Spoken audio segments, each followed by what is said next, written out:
боробари раисина мо ба қуллаҳои баланди варзишӣ ва гран-приро дар сатҳи баланд мегузаронем. Еще в истории нашей республики таких чемпионатов не было. Это все круто. А вот квалификация ребят, которые выступают там, от этого начала подниматься. Исмаил Мамадзоир. Вы с ним разговаривали, сидели наедине, наверное, да, тоже. Вот какой он человек? Полда, зор самон. Как бы ты ще? Больше 100 Я тысяч гумбах еще набо. Дарят, извините меня, подарки, там, машину, гоу, колин, дига. Подожди, этом два человека, а Россия, они летят туда, на Навруз, вот сейчас там бойцы ММА. Уштини милихуб, уштини самбухуб, лекин дзюдо – это основа. Ваша медаль пока что она единственная, и она была завоевана в 2008 году. Мы в следующем Олимпиаде сможем завоевать какие-то медали.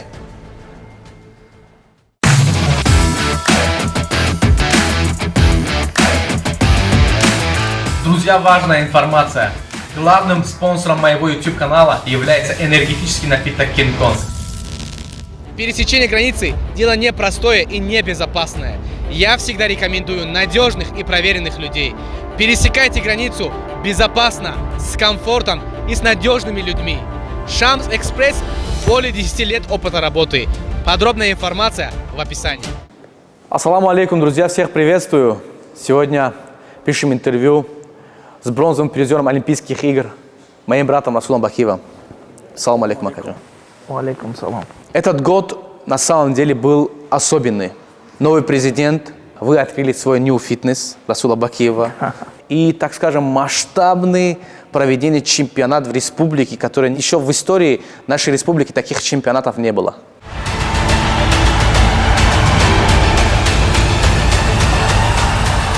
чемпионати ҷумҳурии тоҷикистонро оид ба ҷудо шода эълон менамоям.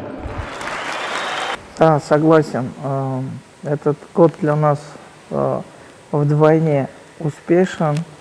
Вот, мы открыли на 2000 квадратных метров свой клуб, ну, такой современный. Вот, и, конечно же, вторая наша радость – это изменение Федерации дзюдо. И к самым наилучшим событиям вот, это проведение чемпионата республики на таком высоком уровне. И, конечно же, у нас впереди есть еще одна радостная новость – это проведение Гран-при в Душанбе. Это будет открытый чемпионат, на который прилетят со всего мира, да, получается? Ну, в дзюдо есть по категории, есть Кубки мира, есть Гран-при, Большой шлем, турнир Мастерс, чемпионат Азии, Азиатские игры, чемпионат мира и Олимпийские игры. Олимпийские игры – это вершина. Любой спортсмен это стремится к Олимпиаде. Получается, Олимпийские игры – это вершина, после вершины идет вот открытый чемпионат, да? Нет? Чемпионат мира. После Олимпиады идет чемпионат мира. Чемпионат мира. Вот, а у нас пройдет в Таджикистане что? Гран-при. Гран-при. Это третье по значимости. Ну, это одно из таких важных турниров, Ага. там, где приезжает сюда, ну, мир может приехать и поучаствовать. А это то, что в Ташкенте недавно проходило, да? Получается, то же самое у нас в Да, в Таджикистане будет. Ташкенте то же самое было. Но только у нас масштабнее будет, я в этом уверен. Конечно, каждая там республика, страна старается провести максимально лучше и комфортно. А кто-никак мы, таджики, да, считаемся самым гостеприимным народом. Акира, мы с вами здесь неспроста сидим. Вы были на чемпионате республики по дзюдо. Честно скажу, друзья, такого масштабного мероприятия в Таджикистане я, ну, наверное, сравнить там с Наврузом, да, там, стадионы такой, знаете, вот, маршировки, там, вот эти вот истории. Ну, реально, лазерное шоу. Ну, это была фантастика просто. И вы были почетным гостем. Расскажите о своих впечатлениях. Да, турнир прошел такой, скажем, современный. Конечно же, все гости и все организаторы, они приехали и посмотрели. Ну, это был как пробник, да, как то, что вот мы можем провести турниры такого уровня, как Кубки мира, Гран-при, Большого шлема. Я уверен, потихонечку мы будем этот рейтинг поднимать с новым президентом Федерации дзюдо Таджикистана. Вот насчет нового президента дзюдо Республики Таджикистан мы отдельно поговорим, подчеркнем насчет этого уважаемого человека. Давайте пока расскажем о ваших впечатлениях из зарубежных гостей. Кто там был? Президент Федерации дзюдо был, там, президент Федерации там, по Олимпийскому комитету. Вот. Они кайфанули от этого мероприятия? Был посол Японии, вот, были представители с Японии. Ну, кого я помню, кого я, ну, так знаю, Запомнили. да. Представителей с России было. Ну, естественно, была комиссия от Федерации дзюдо. И они должны были посмотреть и увидеть, там, насколько, ну, масштабно, насколько там с ответственностью международных прав могут как бы Таджикистан провести турниры именно касаемого дзюдо.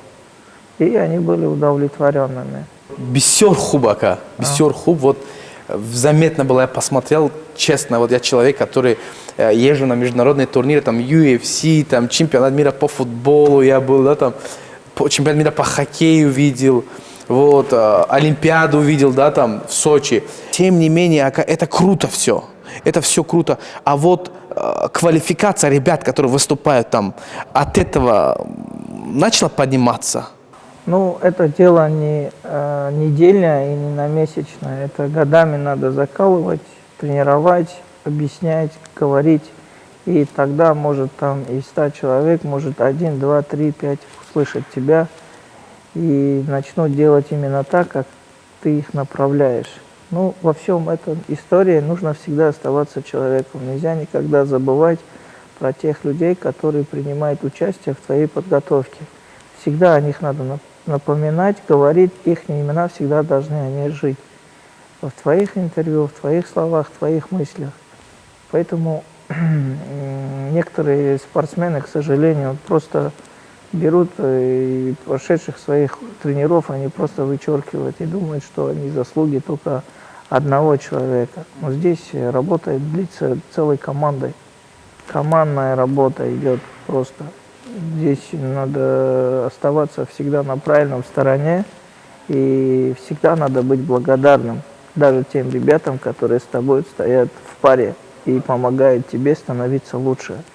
Я туда приехал поддержать, поделиться опытом, мы пообщались, и вот после нашего общения у нас появилась возможность, и нам доверили, благодаря там руководству Федерации дзюдо Таджикистана, нам доверили свое представительство. Мы сейчас являемся представителями Федерации дзюдо Таджикистана в городе Москвы. Здесь мы тренируем детишек, юношей, взрослых, готовим на соревнования. И также мы являемся представителями Федерации дзюдо города Москвы. Мы здесь, в районе Галянова, развиваем дзюдо. Вот. И ну, в России это огромная страна, многонациональная. Вот. И в нашем зале тренируются разные национальности. Поэтому наши двери для всех открыты. Некоторые там наши спортсмены готовятся и выступают, там, скажем, за Армению. Да, некоторые там выступают и тренируются у нас, набираются тренировочного процесса, да, тренируются и выступают, там, скажем, за Узбекистан, за Таджикистан выступают. Выступают, естественно, за Москву, за Россию. Вот. Поэтому у нас открыто, поэтому мы можем сотрудничать со всеми.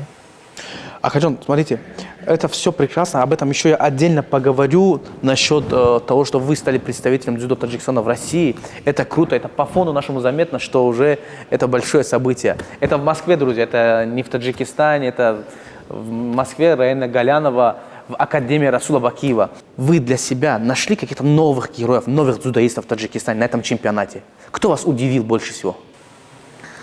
Ну, скажем, принято было решение, что первые номера не должны участвовать на чемпионате республики. Их не было. Далее там участвовали другие наши спортсмены. Но то, что я для себя заметил, это то, что наш уровень таджикского дзюдо, он очень слабый. из-за нашего Гуштингири. Потому что наш народ очень любит борьбу, национальную борьбу Гуштингири. У меня то же самое была проблема. Когда я перешел из Гуштингири в дзюдо вообще другой мир. Здесь нужно развивать скорость, силу, выносливость там, и куча всего. Акира, я вас перебью. Я понял, о чем вы говорите. Дзюдо отличается от национального нашего Гуштингири. Но почему многие люди делают акцент на нашей Гуштингири? Потому что там есть мероприятия, там дарят, извините меня, подарки, там машину, го, колин, дига. Подожди, этого человека, а Россия, они летят туда, на Навруз, вот сейчас там бойцы ММА, так, то, допустим, я даже одного могу вам привести пример. Солех Хасанов, мой брат, мой друг, он едет на каждый Навруз, Таджикистан, я выиграл баха, сета колин, го, машин, 100,000 рублей, чумчи. Это поощряет, поэтому они и в этом. Как вы думаете, вот сейчас Федерация дзюдо Таджикистана их потянет сюда, прям замотивирует их? Нет, никого тянуть не нужно. Федерация дзюдо прекрасно понимает и отлично оценивает вообще всю ситуацию и картинку. Нужно вообще масштабировать само мероприятие по дзюдо. Если посмотреть на гармону Солазат Кнем, барой мукофото и дода шудай вардишгаруйки, джо якым грифта. 15,000 сомон. 100 тысяч рублей где-то, да? Как бы ты хе? Больше 100 тысяч Я рублей. набыл. Набыл, да? Ну, вам виднее, Ака? Не было такого Не было. никогда. Никогда не давали там призовые там в чемпионате республики. Чемпионат республики — это отбор. Вот. Ну, есть очень много еще нюансов. И, естественно, там в федерации люди сидят, знающие свое дело. Поэтому они работают над этим. Сейчас я уверен, те, кто придерживается 21 века, то есть они будут отходить от этого Гуштингири и будут больше времени посещать дзюдо. Но это же неправильно, Ака. Это же часть нашей культуры. Нет, подождите. Гуштингири, он останется. Он должен остаться, Он никогда не пропадет. Просто те ребята, которые, скажем, хотят в истории остаться, они, конечно же, будут заниматься дзюдо. Потому что дзюдо и есть олимпийский вид спорта. А Олимпиада — это всемирные игры. Мы в свое время, когда занимались гуштингири, дзюдо, самбо, и всегда наш тренер, наш первый тренер, это был наш папой, факат мура насихат мекард ки гуштини милли хуб, гуштини самбо хуб, лекин дзюдо — это основа. Асос шумо бояд дзюдо баромад кунед. барои чунки дзюдои таъриха. Дзюдо шумо метавонед имконият доред ки дар мусобиқаҳои байналмилалӣ ватантона муаррифӣ кунед. барои ҳамин мо ҳамин ҳаракати ҳамин дзюдо барои ҳамин яке аз сабабое ки моро Москва равон кардам 2004 сол ҳамин буд ба ҳамин мақсад. Мо бием аз қафои мисол гуштини миллӣ ба гуштини дзюдо, чтобы было переименование. То есть не переименование, а как сказать, коллаборация, что ли, там, что из гуштини миллӣ перейти на дзюдо. Дзюдо, вақти мо дзюдоро сар кардем машқ кардана, чихе уже более серьезно. Якум мусобиқаи ма баромад кардам, опыт набуд вообще до Москвы. Мара переворот кардан и удержание ма бой дадам. То есть партерда. Какая-то вольная борьба, да? Да, в партере я не мог бороться. Вообще не мог бороться. Вот. Ну, вообще толкались и все. А потом я больше усилий начал уделять время, внимание в партере, и у меня все получилось. Вы знаете, Акир Расул, еще мне что интересно. Вы лично встречались с президентом дзюдо Таджикистана Исмоилем Мамадзоир. Вот мне интересно, как человек, как, так скажем, руководитель, вы с ним разговаривали, сидели наедине, наверное, да, тоже. Вот, какой он человек? Потому что мы только видим его в Инстаграме. Он, скажу, он блестящий руководитель, оценивающий ситуацию и принимая решения по справедливости. Он достаточно открытый человек, и у меня только одни положительные только эмоции. Вот, и я очень благодарен, да, Всевышнему, что Всевышний дал нам такого руководителя в мире дзюдо. И я уверен, что вот, имея такого руководителя, мы добьемся очень многого результата. Чем отличается новый руководитель от предыдущих? Или вы об этом не хотите разговаривать? Этот момент, знаете, нельзя сравнивать. То есть предыдущий руководитель, он руководил в силу своей возможности, в силу своей опыта и принимал от этого решения. И как бы не так, ну как бы не было, то есть он был руководителем, поэтому, ну, в каждом, как сказать, «Харьяк мисол замонда, сел рухбари хадаждар курая». А мир, он не останавливается, он постоянно прогрессирует, поэтому нужны новые идеи, новые мысли, новые люди, которые будут немножко на мир смотреть иначе. Два слова тоже от себя добавлю для главы Федерации дзюдо Таджикистана. Огромное спасибо за то, что вы помогаете нуждающимся людям, потому что это я уже увидел в деятельности Акей Исмоила. Вот где-то Офат и Табии, и сразу там же его ребята там помогают людям. За это отдельное вам спасибо, огромное спасибо. Вот, Ака, знаете, вот возвращаясь к теме масштабного мероприятия в Таджикистане по дзюдо, я знаете, какой у меня вопрос? На данный момент достаточно того, что делает Федерация, чтобы у нас, я понимаю, через год уже Олимпиада, это нелегко будет хоть какие-то медали забрать, да? Вот достаточно того, что Федерация сейчас делает для развития дзюдо? Или этого еще мало? Нет, этого достаточно, потому что уже изменение произошло с момента, как Или, извиняюсь, перевью. Мне кажется, все-таки было бы мудро ответить, знаете, как? Это мы можем сказать достаточно или нет по результату. Нет? Ты задал вопрос, да? Смотри, изменение пошло с какого момента? Изменение уже пошло на все. В сборную пришли представители Японии, тренера, специалисты. Фантастика. Они начинают тренировать наших ребят. Они лучшие в мире, да? Ну, я не скажу, что они лучшие. У тренеров у всех есть одна цель. Это воспитать олимпийского чемпиона. Просто пути разные.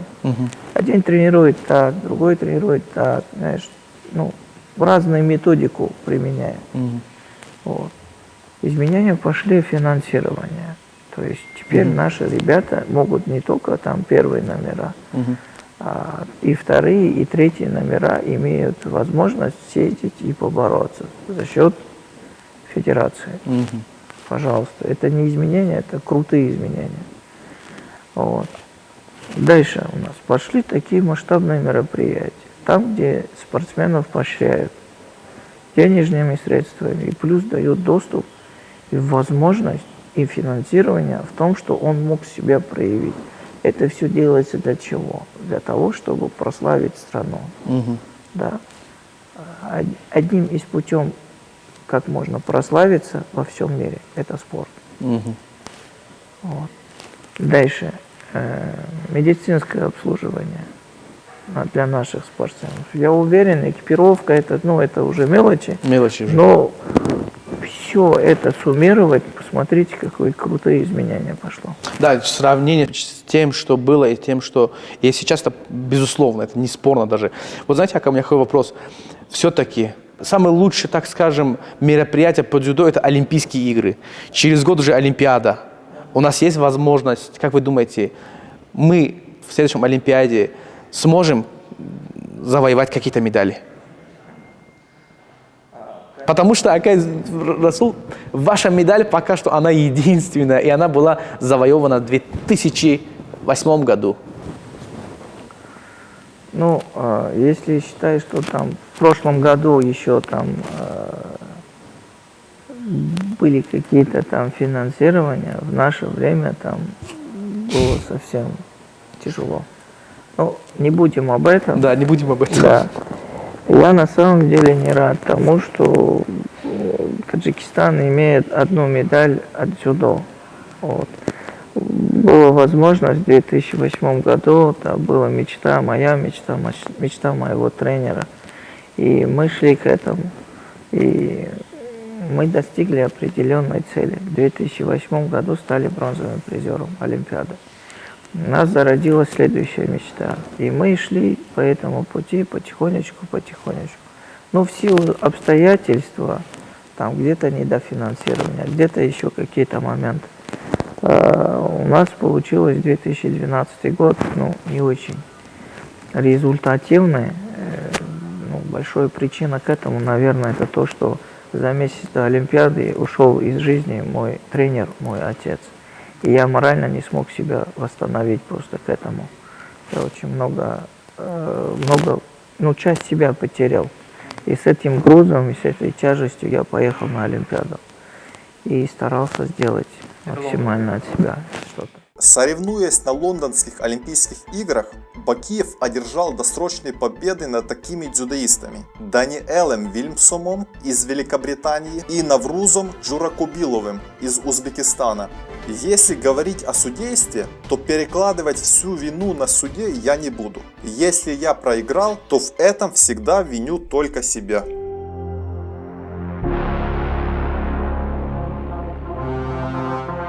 Акирасул, хочу вернуться к самому вопросу.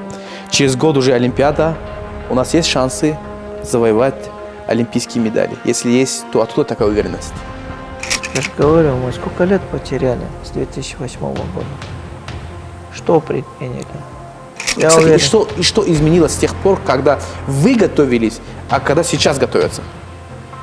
Ну, сейчас, наверное, начали готовиться, как я готовился тогда.